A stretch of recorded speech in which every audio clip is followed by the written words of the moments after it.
Something shocking just happened in Hollywood's ongoing legal maze, and it involves a name we never expected: Blake Lively. Once known for her graceful presence and inspiring roles, Blake is now at the center of a rapidly growing legal controversy that's leaving fans confused and critics deeply alarmed.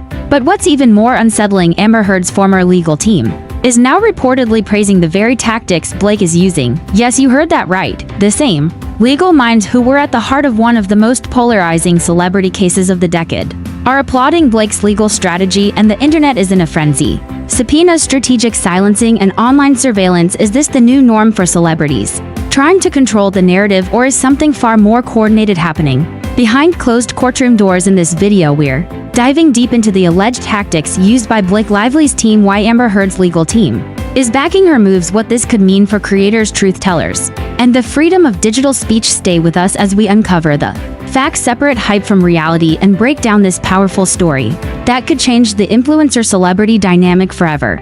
It all started with what seemed like routine legal proceedings. Blake Lively's team taking legal action in response to online content they claimed was defamatory or invasive.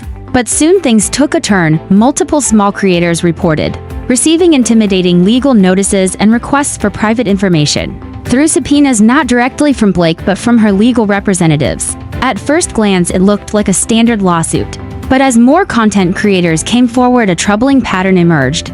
These were not high-profile journalists or media outlets. These were YouTubers, bloggers, and independent podcasters, many of whom had only lightly touched on Blake's personal matters or legal drama. Observers began questioning the intent behind these legal actions. Was this really about protecting privacy, or was it a preemptive strike to control the narrative and suppress dissent? Critics point out that these tactics mirror those once used in Amber Heard's high-profile legal strategies, especially in her cases involving online criticism. Heard's legal team had previously come under fire for allegedly trying to limit public discourse through legal intimidation, and now they're reportedly voicing admiration for Blake Lively's approach. One former legal aide involved in the Heard case stated anonymously, "Blake's team is playing a smart, preventive game. In today's digital age, reputation defense isn't passive anymore, it's proactive, even aggressive." But while some lawyers see this as strategic brilliance, digital rights advocates are raising red flags, calling it a dangerous precedent. So why are the comparisons to Amber Heard coming up again, and why is her legal team being mentioned in the same breath as Blake Lively? Well, according to court documents and insider commentary, there seems to be an overlap in legal ideology.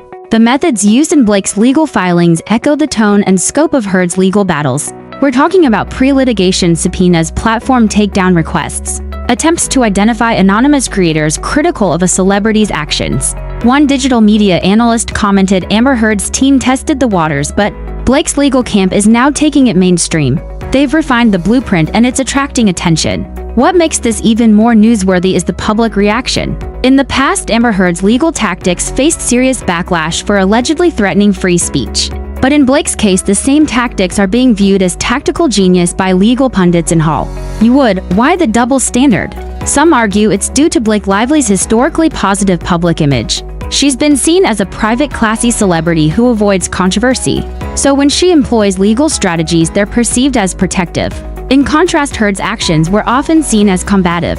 But intentions aside, the real issue is this: what happens when powerful celebrities begin targeting independent voices and mass creators? And commentators haven't remained silent. In fact, a growing number of YouTubers, journalists, and social media analysts are now raising serious concerns. Several content creators have shared experiences where they were either sent cease and desist notices, threatened with subpoenas for content that wasn't false or malicious, but opinion-based or speculative. One anonymous mid-size YouTuber revealed, "I did a commentary piece that simply asked questions. I never claimed anything as fact. Yet within 2 weeks, I had a letter from Blake's legal team asking for my IP and all data." This has sparked a wider debate about celebrity power, legal overreach, and digital freedom. Critics argue that these tactics, while legal on paper, create a chilling effect, discouraging creators from covering high-profile stories out of fear of legal retaliation.